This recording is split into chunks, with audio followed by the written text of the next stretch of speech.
Hi, we're back. Uh, Words are hard. My name is Cody Pariset. I'm the artistic director for Bring Your Own Theater Productions, Chicago's longest standing 24-hour theater company. Um, yeah. So for those of you who are tuning in, I'm assuming you tuned in for our first one. This is the BYO Table Talk. And this is a kind of a short series we're doing through the rest of 2021. Just introducing people to those hidden gems and the super highlights of the company. Delving back to the very beginnings of living room theater through what we're going to learn about tonight, HQ, and kind of the in between nomadic travel periods. Um, and then, yeah, we'll get to future episodes. And you can learn about Charnel House and BYOT and all those fun things. But yeah, so tonight we're going to talk about HQ. But introductions. I already said my name. My pronouns are he, him, his. And my title, yeah, I'm artistic director. Whoever wants to go next. I'm Brittany Voss, she, her, and I am the managing director for BYOT Productions. I'm Rachel Silvert, pronouns she, her. I am currently a proud advisory board member and slash founding company member. Previously have been the managing director, which in my tenure had a couple of titles, but that was like the basic gist. Production manager, company manager. We went through evolutions back in the day. Hi, I'm Megan Richards. Pronouns are she, her, hers. I am also on the advisory board now. At various points in my tenure with this company, I have been a member. I have been production manager slash managing director and artistic director as well. And we're also joined by Megan's dog, Zoey. Sorry. No, Never apologize for Zoey. Are you kidding me? She gets excited when people talk. Perfect. Hi, Um, Zoey. So yeah, we over the course of our previous table talk, the intention was to dig a little bit into history, and it turned into a little bit of history, a lot of like gush and appreciation, which was just really nice to have that opportunity. Um, but yeah, so for the longest time, we were kind of in each other's homes. Kimball Manor, I think was kind of the HQ before HQ. Honestly, it wasn't. It wasn't. Fun fact, it really wasn't until after we were already at HQ slash Charnel House. But we can get into that in a minute. Sorry, I didn't mean to interrupt. I'm totally wrong. Take it. Kimball Manor didn't become a home for BYOT until the majority of the people who lived at Kimball Manor were BYOT people, and that what didn't happen right away. So by the time we got to HQ, it was like half and half of BYOTers inhabiting the apartment that was Kimball Manor. It was a slow evolution. It's kind of like a frat house. You know, we kept pulling people in. People come, people go, people be weird, like I said, evolutions.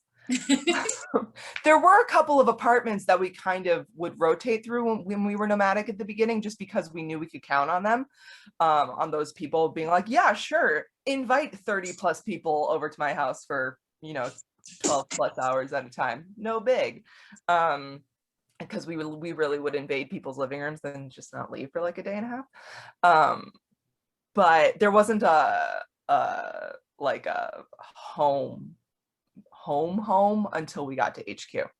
Gotcha. So I guess that leads me to my first question then. What with like the first nomadic period, let's call it. What kind of led to that that being like that initial question of like, should we find a place? We were so big.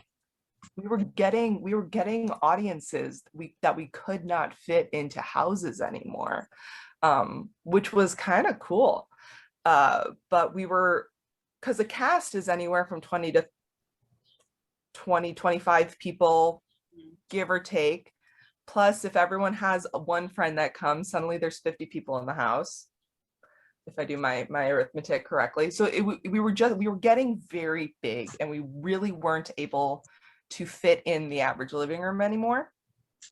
And that kind of coincided with a former company member who had been living in Chicago at the beginning, and then he moved back to Ohio, but he still wanted to be super, super involved in BYOT. And he was coming in, he was driving in once a month for the shows. And we were starting to make friends with different small indie companies. We happened upon Silent Theater Company, which is a fantastic group of artists in the city. And they had this, mixed use artist space loft. And they were trying to fill a space for it. And so this company member, to some extent without our knowing, made this deal where he just like, I'm gonna rent this room to be where I crash every month, and y'all can use it as your office for the rest of the time. And then with the rental space, renting that room in this like multi-purpose artist living space, there was also a performance space, and so that became our home. And for people who aren't familiar, where was HQ? I know it's like off the Blue Line, right? It was at Milwaukee and oh my gosh, Western, wasn't it? Milwaukee and Western. It was the Western Blue Line, the north side, northwest Western Blue Line. Literally, if you looked out of the window, you could almost touch the railing of the Blue Line. From yeah, it's like next door to where there's now a gigantic Starbucks on that corner. Didn't used to be there. It's in the building next. Gorilla Tango used to be. Say that again? Across from where Gorilla Tango used to be. We were like directly diagonal from that. Yeah, across from Gorilla Tango. And it was just this like warehouse space that had been converted into semi-moving space, like. And we were on we were in the very top floor. I never really knew who was on the second floor. We just kept walking up. I feel like they showed up once or twice to the shows, like, but I feel like they were also changing constantly. Like, yeah, I don't know. I remember. There was no. Oh, sorry. Continue. There was no sign on the door. It was, you had to know it was there. It was very. I think Lisa once was emceeing, and like her opening line was, if you got here tonight and thought you were walking into an abandoned building. Because we were just this side of like probably should have had a permit. Like nobody wanted to push their lot and have something happen to the space. So they were always very like hush hush about it being there. Kind of like a speakeasy. I remember I attended twice as an audience member before I started like regularly attending and then participating. And I remember the first time getting there and I'm like, this cannot, I'm going to my friend's theater show. This is not a theater. Clearly this GPS is broken because this cannot be right. Yeah. And then it was like, I just remember the stairs being like ridiculously steep, like going up, and you really did kind of feel like you might get murdered there a little bit. And then you suddenly like it opened up, and yeah, there was the big room, there was a little stage, and I remember a wall of TVs, I think. Mm-hmm. Yeah, TV. And it was just like, okay, I guess I guess I am in the right place. Yeah, because in addition to a performance space, it was sometimes like an art gallery. There was a kitchen. It was There. this there was a clowning troupe that used to rehearse there. Which was very disconcerting when you were there late at night and the clowns were laughing. It was You it remember was that night where we I were do. It was like a late production meeting for one of our shows.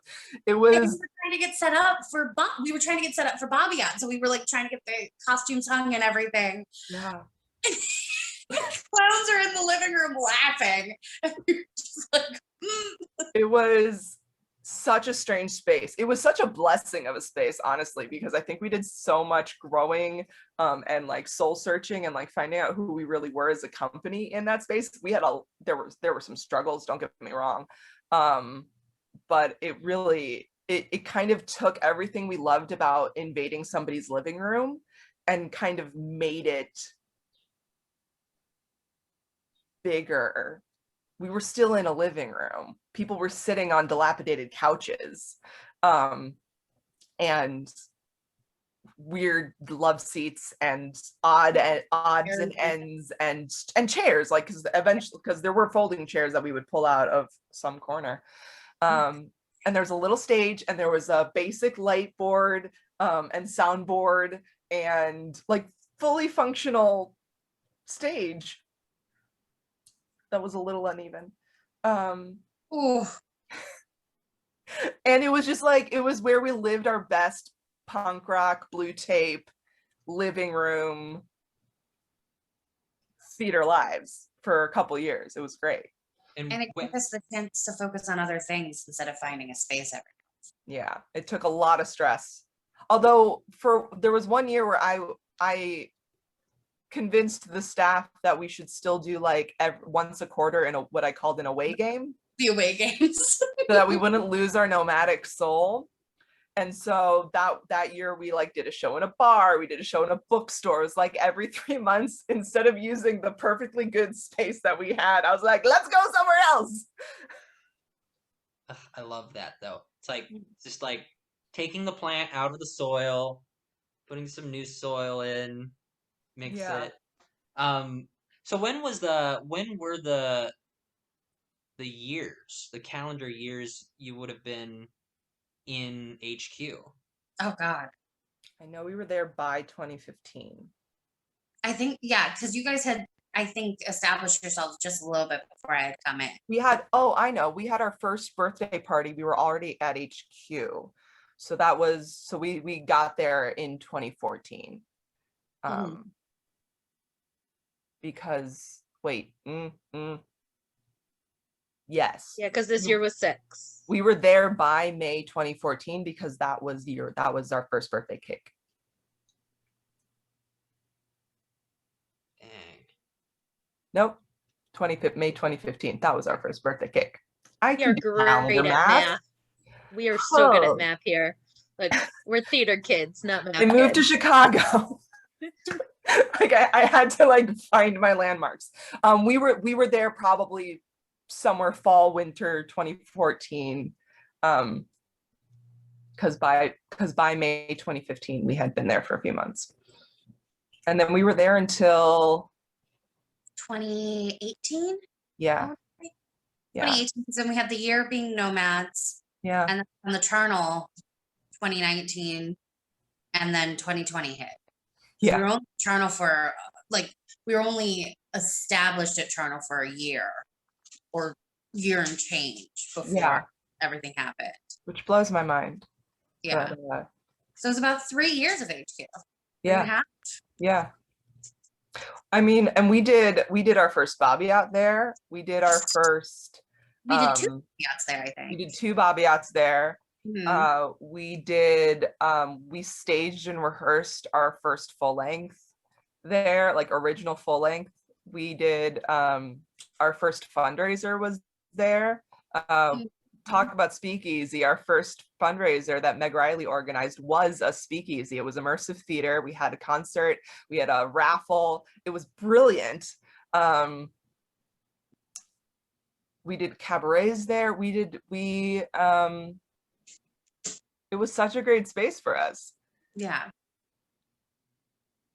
So We would have these like huge audiences that would come, like 100 people, because we couldn't figure out how to count people. We went through so many different methods of counting our audience. None of them ever worked. Ever. None of Ever. it ever worked. Ever. We started charging when we were at HQ. Finally, we started like having a suggested donation at the door. We had like partnerships with beer companies to like stock our bar. We did a lot in that space. So Megan, I know that you mentioned that that's kind of when you had started going to BYOT shows. I'm Mhm. kind of curious, like what was, if you can even remember, like what was that first show like, and like was the process pretty similar to what we did at like Charnel House, or like what were those rehearsals, those days like? So I got into BYOT because Daniel Lancaster, who I don't think you've ever met, he had done BYOT and we worked together at the museum. And we had these morning meetings where people could like announce things, and we were all theater people. So he was like, hey, there's this company that I work with. They do like these shows. They need a tech person. You should do it. I'm like, sure. So I show up, weird white door, no one's there. I think I finally figured out how to get inside, because at that point, because it was like somebody's house, usually the door was locked. And somebody had to come and get you, or you had to buzz in. So I go up the stairs, and I think I hadn't been able to go to the meeting before that show. They did the same thing. They would have meetings on Fridays and pull the groups from a hat and pull the, and then they would tell the theme. Sometimes the writers would hang out for like hours afterwards and write together. But I came in, and the first person I met was Corey. And he was, in typical Corey fashion, hard to pin down.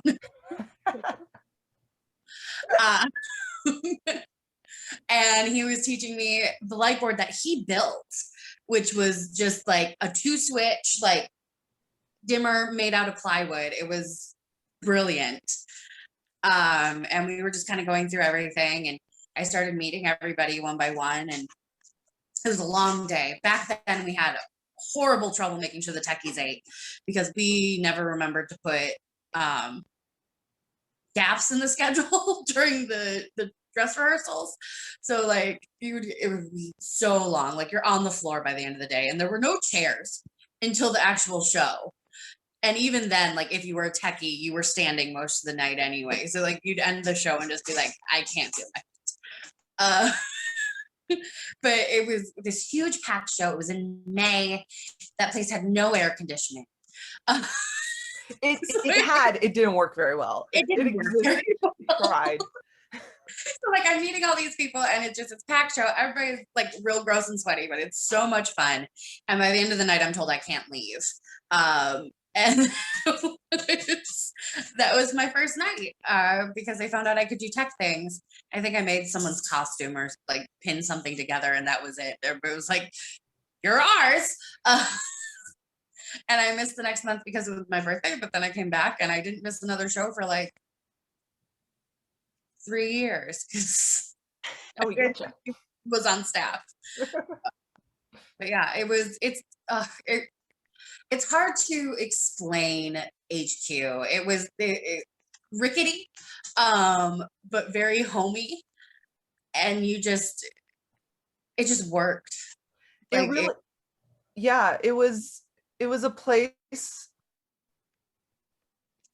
people would just hang out, and it was huge, so there was enough space for all of the different groups to kind of be in their own corner of the floor. It was effectively had been open, it's not open source, open plan, with a couple of walls put up every so often to kind of divide space. But people were just hanging all day. Eventually we had a company member who would cook dinner for everybody on Saturday, and we would have these big family dinners before the show. So like after the dress rehearsal and before the audience started showing up, we had these huge dance parties. Like after the end of the show, it would just For hours of just dancing and just hanging out. And it really was the best of both worlds on a lot of levels. It gave us our home, and it also gave us a way more technical theater than we had in people's living rooms. So it allowed us to kind of play a little bit and expand our repertoire in that way. Oh, do you remember that one Halloween show where they actually used the TVs? So this Halloween show, we talked about a little bit at the last table talk, because that was the Halloween show that Meg and I emceed, and we had a different costume for every time we were on stage. And I was at that one. There's no photographic evidence of this because we forgot to take pictures in each costume, and we're to this day devastated.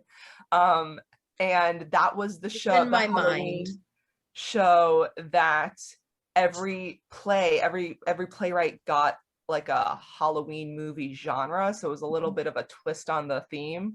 So like one play was like Hitchcock, and the next play was camp, and the next play was like teenage slasher. Like there were like 5 different versions, and it was they used the television, the TVs specifically for the director. Like home videos of the director's 5-year-old daughter were just like splayed on the televisions during this horror play. Yeah. Oh, it was so good. To this day, I think that's one of the creepiest things I've ever seen in my life. This horror play in front of us, and then a wall of like childhood laughing. Yeah, it was. Ooh, wasn't that like during the 4 months or so that Greg could not get a part where he actually was able to say a line? His first couple of plays that Greg did, actually, he wasn't given lines. He was like either tied up the whole time. I think in that show, he was just like tied up as a hostage and just had no lines and had to listen to, was it John Cook? I think it was John Cook. Might have been John Cook. Just monologue at him about like his evil plan or something. I don't know. It was great.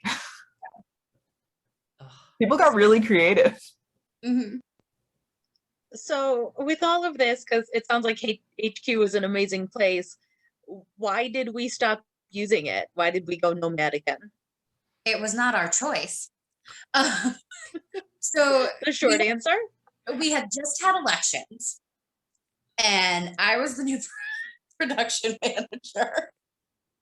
And we got an email that was like, hey guys, the owner sold the building. We're not sure what this means for us. We'll keep you posted. And that very quickly turned into, hey guys, the owner sold the building. They're tearing it down and making condos. We have no say. Yeah.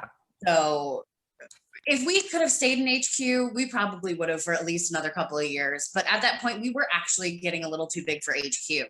Like things were starting to get cramped. Yeah. We the owner had been threatening to sell the building since before we got there. So we never thought it was actually going to happen. We weren't really taking it seriously. And so when it finally did, we were not quite caught off guard, but just kind of like, this is actually, you're serious this time. So we had to leave. What I found entirely ironic about the whole thing was I had just become production manager, whose job it is to find a space. Yeah, so like, congratulations, good luck. Trial by fire. Did not miss that part of the job. Do not miss that part of the job. That part of the job took years off my life. Oh God, because as punk rock as we are, there are certain necessities that what we do has that a lot of spaces that were in our budget did not have. So it would take hours and hours and hours of searching to find a space every month. Because at that point we were used to having a sound system and lighting capabilities that weren't just like lights up and lights down. We were used to be able to like pull furniture from wherever we were to create a set, and fabric from wherever we were. We had an entire, you know, storage unit full of props that had been made and kept. We had stuff at that point. And So at that point, we needed space for 5 separate groups to be able to spread out and rehearse. And yeah, it was a little more complicated the second time around when we went nomadic. Yeah. And then there was where to store the stuff. Yeah. Oh, you mean besides my living room? Oh God. Years and years? My living room, my storage locker, like wherever we could. Yeah. So with then kind of, I know we've kind of thrown around the term nomadic, and I don't want us to go necessarily too deep into it, because I think that's going to be a good place to kind of lead us into like the charnel bits, and like that's when I start to show up. Caveat, oh, always in my heart, those raccoons. But what kind of were the first couple shows post HQ like, and like what kind of spots did you kind of find? I can't even remember all of them. One time we were in a yoga studio. That one was actually really fun. I was quite proud of that show. But our audience had to sit on the floor, and by that point I think we were all old enough that we did not want to sit on the floor. We did a show in the yoga studio. Are you talking about the place that's by DePaul? Yeah. I don't know if that was it was a strange open studio, something studio of some sort. Yeah. We went to the Globe Pub a couple of times. We probably would have kept going back there if they didn't do renovations. Yeah. Because that was a really fun place for us. And what was the rent for that again? Because I think we had to like run up a rent. tab of like $750, Yeah. food and drink included in the entire day. And we didn't have to pay rent. And then we didn't have to pay rent. It's like, We can do that. We can do that. Please. And it like food and drink for the entire day. Yes. Only 700? Before anybody even gets there. We got it. We Limited tech and very noisy because the soccer hooligans were in the front. Yeah. But other than that, it was a good show. We did what's the bookstore on Elston? Uncharted. Bucket of Blood? Bucket of Blood. We did a show there that year. Ended up being a little tiny, also had a very creepy dirt basement. Yes. That people went to rehearse in. I don't know why. Good space. But that was a nice space, and it was a nice weekend that weekend, so people were outside. I think it was better than the other store we were in during one of our away games. Do you remember that? Uncharted Books, which is a delightful bookstore. It was way too small for what we needed it to be. We're in the stacks we had woven through. Yeah, it was an interesting concept, but it was still too small. All over the place. Yeah. Because like before we got to before we got to HQ, we'd been in a hair salon, we've been in storefront, like we honestly went anywhere and everywhere. Cards Against Humanity, we were there a couple times. We did what's the place on, not Division, Diversity. Voice of the City. We were at Voice of the City a few times. That was a great space for us. All over. We were all over the place. Yeah. All over the north side. We didn't really find many things elsewhere. There was that one time we were in that like warehouse on the like near west side though. Yeah. And there were a couple times in a couple places in Pilsen in the early days. But, yeah. Man. I keep just with everything starting to reopen, this is low-key kind of like helping me at least start to formulate like, okay, some of my favorite shows too were the backyard shows. Oh, backyards Um, are always so much fun. and so, because we didn't have to force ourselves and our audience into a house, we found someone with a backyard, and so we got like that taste of like our old school back in the dayness, but it was like a lovely picnic performance. Um, the backyard shows are like dear to my heart. Yeah, I see those thumbnails on YouTube whenever I'm scrolling through the YouTube, and like I always come across the one with Nick playing guitar and Michelle singing. Yeah, that was at Kimball. Yeah, Yeah. that's what we We need. We need a backyard. we had a lot of growing pains at HQ, but for the most part, it really was so perfect for us. Yeah. By the Oh, end yeah. of it, I think we were ready to do something else though. Even if like it hadn't have happened, there were already discussions of like, what do we do next? It was kind of like pushing the baby bird out of the nest. Like it's time, Yeah. but we're still not ready. Like I think we were the baby bird. Yeah. Because we And were also whoever bought the building in order to tear down, but still to this day has not torn down the building, was the goddamn mother bird pushing us out. the first home outside of doing theater in our homes. Exactly. Man. Well, I think that's kind of a nice moment to maybe stick a pin in it, at least for this time around. Um, but quick shameless plugs here before we do call it. Just thanks to everyone who jumped in the call tonight. We're recording this on a Friday, and those are valued currency nowadays. So thanks for sharing some time. Thanks for you for tuning in. And if you watched the first one and that led you to this one, you rock. Thank you. BYOT is, like many companies, starting to wade back out into the actual real world, not the screen world. So be sure to follow us on all the social medias things, the Facebooks. Check out our YouTube so you can see HQ, as well as the backyard things and the Globe Theater things. And then follow us on Instagram. Sign up for our newsletter, and we can send you information about when our next shows are, so you can participate and be a part of what we do. But yeah, we're getting back out there. Our next show is going to be in late July, early August.